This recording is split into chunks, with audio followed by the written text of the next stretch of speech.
नमस्कार जय जगन्नाथ। आज आम आलोचनार विषय जे ओजनिया स्कूल बैग जो छोट पिलांकर स्पाइन डैमेज केमती होनी यूजुअली छोट पिलांकर स्कूल बैग ओजन तांकर ओजन 10% रु अधिक हवा कथा नुहे। जदि आप ओजनिया स्कूल बैग दौरान ता जो पोस्चर खराब हो पारे, बैक पेन नेक पेन हो पारे, शोल्डर स्टिफनेस हो पारे, ता सहित लॉन्ग टर्म रे आपणकर स्पाइनल डैमेज होगी सेटा स्पाइनल कॉर्ड उपर इंजुरी हो पारे, क्रोनिक बैक पेन हो जाए पारे, नहले सेमानंकर आगु को से झुकी जाई पारथांदी जोटा काइकोसिस कहू ना साइड बेंड हो जाई पारंती जोटा को आम स्कोलियोसिस कही था। तेणु या प्रिवेंट करने आप कौन करेंगे, प्रति सप्ताह पेरेंट्स माने एटलिस्ट थरे स्कूल बैग को चेक करेंगे जे यार ओजन ठीक अच्छी ना नहीं।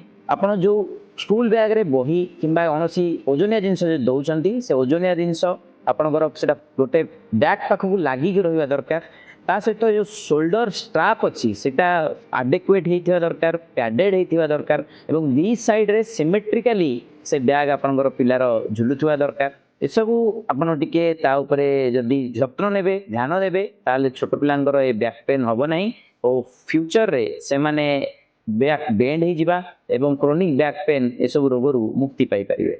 अधिका जानापी आमको निम्नलिखित व्हाट्सएप नंबर में कांटेक्ट करूँ।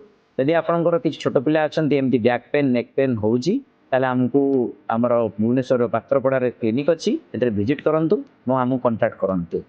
नमस्कार जय जगन्नाथ।